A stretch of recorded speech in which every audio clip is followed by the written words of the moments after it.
오늘 우리에게 주실 말씀은 사도행전 3장입니다. 사도행전 3장 1절부터 10절까지 말씀입니다. 신약성경 190쪽쯤입니다. 사도행전 3장 1절부터 10절까지 말씀입니다.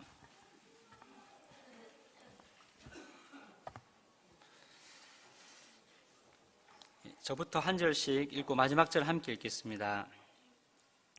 제9시 기도 시간에 베드로와 요한이 성전에 올라갈새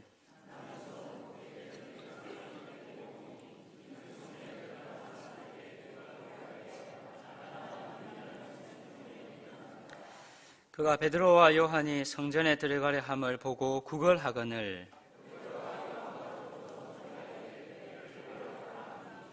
그가 그들에게 무엇을 얻을까 하여 바라보거늘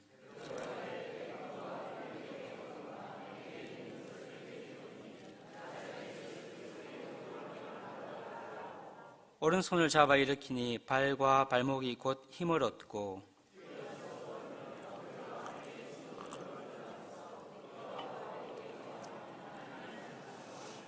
모든 백성이 그 걷는 것과 하나님을 찬송함을 보고 전 미문에 앉아 구걸하던 사람인 줄 알고 그에게 일어난 일로 인하여 심히 놀랍게 여기며 놀라니라. 아멘. 우리는 그 교회에 대해서 각자 기대하는 바가 다 있습니다. 우리가 지금까지 듣고 본 바에 따라서 교회가 이렇게 되어야 하고 이런 것들을 해야 한다라고 다들 생각을 하실 것입니다. 그런데 교회에 대한 우리의 기대는 언제나 하나님의 말씀이 기준이 되어야 합니다. 그렇지 않으면 교회는 그 본질을 잃어버리게 될 것이고 이 세상에서 표류하게 될 것입니다. 이 시간 초대 예루살렘 교회의 그 모습을 통해서 이 시대의 교회가, 우리 교회가 어떠해야 하는지를 좀 살펴보겠습니다. 본문 1절을 한번 보십시오. 1절을 보시면 그 제9시 기도 시간에 라는 표현으로 오늘 말씀이 시작을 합니다. 그런데 그 원어 성경에는 그 어느 날 또는 지금 여기로 번역할 수 있는 그 단어로 본문이 시작을 합니다. 이 표현은 그 본문이 사도행전 2장 그 마지막 부분에 기록된 그 초대 예루살렘 교회의 그 모습을 좀 다른 차원에서 다른 측면으로 보여줌을 나타냅니다. 사도행전 2장은 오순절 성령 강림 사건에 대한 내용입니다. 성령의 충만함을 받은 사도들은 하나님의 큰 일, 즉 예수 그리스도의 부활을 증언했습니다. 특히 베드로는 이스라엘 사람들에게 너희가 죽인 예수를 하나님께서 살리셨다라고 합니다. 이 말씀을 들은 이스라엘 백성들은 우리가 어찌할꼬라고 합니다. 이에 베드로가 너희가 회개하여 각각 예수 그리스도의 이름으로 세례를 받고 죄 사함을 받으라. 그리하면 성령의 선물을 받으리니 라고 합니다. 그 말을 받은 사람들은 그 세례를 받았고 그날의 신도의 수가 3,000이나 더하였다라고 기록하고 있습니다. 오늘 본문 바로 앞에 기록된 사도행전 2장 42절부터 47절은 이렇게 설립된 그 초대 예루살렘 교회의 모습을 묘사합니다.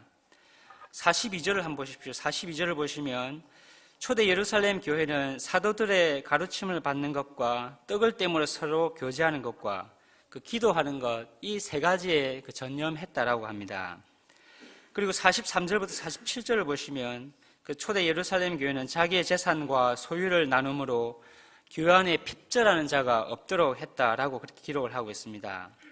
그리고 성전에 모이기에 힘썼고 하나님을 찬미했고 그리하여 온 백성으로부터 칭송을 받았다라고 그렇게 초대 예루살렘 교회의 모습을 묘사합니다. 이처럼 2장 마지막 부분은 그 초대 예루살렘 교회의 모습을 언어로 그렇게 자세히 묘사를 합니다. 근데 오늘 본문은 그 초대 예루살렘 교회의 모습을 언어가 아닌 그 다른 측면으로 마치 한 폭의 그림으로 이렇게 묘사를 하고 있습니다. 먼저 본문에서 베드로와 요한이 나면서 못 걷게 된 일을 고쳐주는데 이 사건은 그 베드로와 요한의 개인의 권능으로 일어난 일이 아닙니다. 초대 예루살렘 교회가 가진 그 권능을 나타내는 사건입니다. 왜냐하면 나면서 못 걷게 된 이가 걷게 된 것은 그 개인의 권능이 아니라 나사렛 예수 그리스도의 이름으로 가능했기 때문입니다. 그 이름은 교회에 속한 이름입니다. 부활하신 예수님께서는 하늘과 땅의 모든 권세를 받으셨습니다. 모든 권세를 받으신 예수님은 승천하셔서 하나님 보좌 우편에 앉으셨습니다. 그리고 오순절날 성령을 보내심으로 그 권세를 자기의 몸된 교회에 구체적으로 나타내셨습니다. 그래야 초대 예루살렘 교회는 예수님의 그 권세를 나타내었습니다. 나면서부터 못 걷게 된 이는 그 교회가 가진 이 권세, 나사렛 예수 그리스도의 이름에 의해서 그렇게 걷게 된 것입니다. 오늘 본문은 교회에 나타난 그 권세를 어떻게 묘사를 하고 있습니까? 1절을 보시면 제9시 기도 시간에 베드로와 요한이 성전에 올라갈새라고 기록을 합니다. 이는 베드로와 요한이 성전에 올라가고 있었다라고 이렇게 바꾸어 번역을 할 수 있습니다. 이는 베드로와 요한이 성전에 올라간 그 행위를 시각적으로 매우 생생하게 묘사하는 표현입니다. 이후에 나면서 못 걷게 되니까 이가 걷게 되는 그 장면을 묘사할 때도 이렇게 생생한 그 그림처럼 이후에도 묘사를 합니다. 이처럼 오늘 본문은 예수 그리스도의 그 권세가 구체적으로 나타난 그 초대 예루살렘 교회를 매우 그 역동적인 모습으로 생생하게 묘사를 합니다. 사도행전을 기록한 누가는 초대 예루살렘 교회를 그 경직된 곳으로 그렇게 묘사하지 않습니다. 예수 그리스도의 권세가 나타나고 그리스도의 다스림에 의해서 어떤 일이 일어나고 있음을 매우 역동적으로 그렇게 묘사를 합니다. 여러분, 교회가 모든 권세를 가지신 예수 그리스도의 다스림을 받고 있다면 교회는 결코 경직될 수가 없습니다. 또한 우리의 영혼이 살아있다면 예수 그리스도의 다스림에 의해서 역동적일 수밖에 없습니다. 그래야 해서 교회 안에, 우리 안에 어떤 변화들이 조금씩 일어나야 합니다. 그리스도의 다스림에 의해 어떤 그 반응들이 먼저 나에게 일어나야 하는 것입니다. 그런데 우리는 자주 그리스도께서 말씀으로 우리를 다스리시려고 할 때 그 다스림을 거부합니다. 그 다스림에 대해서 전혀 반응하지 않습니다. 오히려 나의 잘못된 가치관과 사고를 더욱더 고착시키는 근거로 사용을 합니다. 그리고 다른 사람을 정죄하고 판단하는 도구로 그 말씀을 사용을 합니다. 그러나 그리스도께서 말씀으로 우리를 다스리시려고 할 때 다른 사람이 아닌 먼저 내 자신, 내가 그 말씀에 반응을 해야 하는 것입니다. 그렇게 우리 각자가 그 말씀 앞에 반응하게 될 때 교회는 경직되지 않을 수가 있는 것입니다. 어떤 교회는 교회의 경직됨을 극복하기 위해서 끊임없이 수많은 행사와 사업으로 성도들을 선동합니다. 물론 그런 프로그램을 통해서 성도들이 받은 은혜를 실천하고 헌신할 수 있도록 기회와 장을 제공해 주는 것도 필요합니다. 그러나 그것들이 만약에 주가 된다면 교회에서 본질적으로 나타나야 할 그 변화와 우리에게서 반드시 나타나야 할 그 반응들을 우리가 외면할 수가 있습니다. 그러면 구체적으로 교회에서는 어떤 일이 반드시 그 반응으로 역동적으로 일어나야 하겠습니까? 오늘 본문을 보시면 제9시, 우리 시각으로 오후 3시에 3시 기도 시간에 베드로와 요한이 성전으로 올라가고 있었습니다. 이때 그들은 성전 미문 앞에서 나면서부터 못 걷게 된 일을 만나게 됩니다. 이 성전 미문은 아름다운 문이라는 뜻입니다. 대부분 학자들이 이 미문을 성전의 가장 크고 주된 문인 니카노 문으로 그렇게 봅니다. 이 니카노 문은 금과 은으로 덮여 있는 것보다 더 아름다운 문으로 그렇게 이해되었습니다.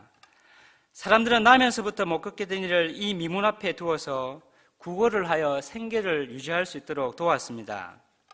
그런데 왜 미문 안쪽이 아닌 왜 미문 앞쪽에 그렇게 두었겠습니까? 그 이유는 당시 여인이나 불구자, 정결하지 못한 자는 그 미문 이상을 넘을 수가 없었기 때문입니다. 그리고 요한복음 9장에서 예수님께서 날 때부터 맹인된 사람을 고쳐주는 사건이 나옵니다. 그 사건을 보면서 제자들이 예수님께 이렇게 질문했습니다. 이 사람이 맹인으로 난 것이 누구의 죄로 인함이니까? 자기니까? 그의 부모니까? 그 맹인의 그 장애를 누군가의 죄로 인한 것으로 제자들이 이해를 한 것입니다. 이처럼 제자들뿐만 아니고 당시 대부분의 유대인들은 그 장애를 누군가의 죄로 인한 것으로 그렇게 이해를 했습니다. 그래서 이 날 때부터 못 걷게 된 사람은 그 거룩한 성전 안으로 들어갈 수가 없었습니다. 그래서 단지 미문 앞에서 구걸함으로 생계를 유지할 수밖에 없었습니다. 이처럼 죄인으로 취급되었던 남에서 못 걷게 된 이는 성전에 들어가려는 그 베드로와 요한을 붙잡고 구걸을 합니다. 이에 베드로는 6절에서 그에게 은과 금은 내게 없거니와 내게 있는 것을 내게 주노니 나사렛 예수 그리스도 이름으로 일어나 걸어라 라고 합니다. 그런데 지금 베드로가 누구의 이름으로 일어나 걸어라 라고 합니까? 나사렛 예수 그리스도의 이름입니다. 그런데 그냥 예수 그리스도라고 하지 않고 왜 나사렛이라는 지명을 수식하는 것이겠습니까? 이는 예수 그리스도가 어떤 분임을 나타내기 위함입니다. 요한복음 1장 46절에서 나다나엘은 나사렛에서 무슨 선한 것이 날 수 있느냐라고 말한 적이 있습니다. 유대인들은 나사렛이라는 지역을 보잘것없고 하찮은 곳을 그렇게 여겼습니다. 그러므로 나사렛 예수 그리스도라는 이 표현은 예수님의 멸시받으심과 세상적으로 보잘것없는 그 모습을 그렇게 표현을 하는 것입니다. 베드로는 바로 이 나사렛 예수 그리스도의 이름으로 일어나 걸어라 라고 한 것입니다. 그런데 이 멸시받고 세상적으로 보잘것없는 나사렛 예수 그리스도와 반대로 앞서 말씀드린 그 니카노 문으로 알려진 그 미문은 매우 아름답고 화려한 문이었습니다. 그러나 그 아름답고 화려한 문으로 상징되는 그 성전은 나면서 못 걷게 된 이가 가진 근본적인 그 문제들을 해결해 주지 못했습니다. 그는 그 미문을 넘어서 성전 안으로 도무지 들어갈 수가 없었습니다. 그런 그에게 베드로는 나사렛 예수 그리스도의 이름으로 걸으라 라고 하고 오른손을 잡아 일으킵니다. 그래서 8절을 보시면 그가 발과 발목에 곧 힘을 얻고 뛰어서서 걸으며 그들과 함께 성전으로 들어가면서 뛰기도 하고 하나님을 찬송합니다. 그렇게 이제 이 나면서부터 못 걷게 된 이가 지금 성전 안으로 베드로와 요한과 함께 성큼 들어가고 있습니다. 그런데 놀라운 것은 그가 성전 안으로 들어감에도 불구하고 그를 제지하는 사람이 아무도 없습니다. 오히려 모든 백성들이 그가 걷게 된 것과 하나님을 찬송하는 것을 보고 심히 놀랍게 여깁니다. 그동안은 죄인으로 여겨져서 미문을 넘을 수 없었던 그가 이제는 미문을 넘어서 성전 안으로 들어가며 하나님을 찬송하고 있습니다. 이를 통해서 누가는 그가 가진 근본적인 문제, 그 죄의 문제가 해결되었음을 보여주는 것입니다. 여러분, 초대 예루살렘 교회는 화려한 미문에 비해서 비천하고 세상적으로 보잘것없는 나사렛 예수 그리스도의 이름을 가지고 있었습니다. 그러나 교회가 가진 이 나사렛 예수 그리스도의 이름으로 화려한 성전조차 해결하지 못한 인간의 근본적인 그 죄의 문제가 나사렛 예수 그리스도의 이름으로 해결이 되었습니다. 교회는 이 나사렛 예수 그리스도의 이름을 가지고 있습니다. 모든 권세를 가지신 나사렛 예수 그리스도의 이름을 가진 교회를 통해서 인간의 근본적인 그 죄의 문제가 해결되고 사해진 것입니다. 여러분, 이것이 우리 교회 안에서도 반드시 일어나야 할 역동성이라면 역동성일 것입니다. 성령께서 지금도 말씀과 더불어서 우리 깊숙이 숨어있는 그 죄를 들추어내는 일이 먼저 일어나야 합니다. 우리는 종종 사회적으로 비난받을 만한 범죄를 저지르지 않으면 우리에게 아무런 문제가 없다라고 생각을 합니다. 다른 사람으로부터 손가락질을 받지 않고 비난받지 않으면 우리 스스로 그래도 나는 괜찮은 사람이다라고 그렇게 다들 생각을 할 것입니다. 그리하여 더 이상 교회에서 우리 안에 숨어있는 위선과 교만과 탐심과 같은 그 죄에 대한 탄식을 점점 듣기 힘들어지는 시대입니다. 그 죄들이 우리 안에서 해결되지 않고 하나님께서 그 죄의 문제를 해결해 주지 않는 것 때문에 답답해하며 애통해하는 자들을 찾아보기가 점점 어려워지고 있습니다. 그 죄들이 들추어내어져서 다루어지지 않음에도 불구하고 당장 위기만 모면하면 그것을 은혜라고 생각을 합니다. 그러나 하나님의 사랑과 은혜는 그 죄를 그냥 덮고 넘어가는 것이 하나님의 사랑과 은혜가 아닙니다. 그 죄들을 그냥 들추어 내지 아니하고 그대로 덮어두며 위기만 모면하면 되는 것이 하나님의 은혜가 결코 아닙니다. 하나님께서 우리 안에 숨어있는 그 죄들을 들추어 내셔서 다루실 때는 너무나 고통스럽습니다. 그러나 그냥 덮지 아니하고 우리 안에 숨어있는 그것들을 낱낱이 끄집어내어서 다루어 해결해 주시는 것이 참된 은혜입니다. 그렇게 하나님 앞에 드러난 그 죄를 우리가 자백하게 될 때야지만이 우리는 그리스도의 이름으로 그 죄를 용서받을 수가 있는 것입니다. 이처럼 교회 안에서 죄에 대한 고백과 그리스도의 이름으로 그 죄에 대한 용서가 지금도 실제적으로 역동성 있게 일어나야 되는 것입니다. 뿐만 아니라 나면서부터 못 걷게 되니까 온전한 인간으로 회복되어서 자기 발로 걸어서 뛰어서 성전 안으로 들어간 것처럼 교회에서 그리스도를 통하여 온전한 하나님의 형상으로 우리가 회복되는 일들이 실제적으로 일어나야 합니다. 그리스도의 다스림에 의해 우리가 고수하던 잘못된 가치관이 바뀌어야 됩니다. 끝까지 우리가 고집하려고 해서는 안 되는 것입니다. 그리고 우리가 품고 있는 악한 마음들, 그 마음들도 그리스도의 다스림에 의해서 바뀌어져야 됩니다. 그리하여 나아가서 우리의 행동도 조금씩 그리스도의 다스림에 의해서 바뀌어져야 되는 것입니다. 그렇게 우리는 하나님의 형상으로 온전히 회복되는 그런 일이 교회 안에서 실제적으로 일어나야 하는 것입니다. 교회 안에는 우리를 힘들게 하는 그 지체들이 있을 것입니다. 아마 우리도 다른 사람들을 힘들게 하는 그 당사자일 수도 있습니다. 때로는 그 지체들에 대해서 우리가 마음을 닫고 다시는 상대하지 않으리라라는 생각을 하기도 합니다. 그런데 우리가 예배를 통해서 말씀과 기도를 통해서 하나님의 은혜를 입고 나면 우리의 죄가 먼저 발견되고 그 죄에 대한 용서를 경험하게 되면 그 지체는 조금도 바뀌지 않았는데 우리는 그 지체를 새롭게 보는 눈을 가지게 되는 것입니다. 왜냐하면 하나님께서 나를 새롭게 해주셨기 때문입니다. 이처럼 우리가 하나님의 형상이신 그리스도를 닮아서 도무지 상식적으로 이해되지 않는 그런 일들이 우리 안에 일어나므로 온전한 하나님의 형상으로 바뀌어지는 그런 일들이 우리 교회 가운데 저와 여러분에게 일어나고 경험되어야 되는 것입니다.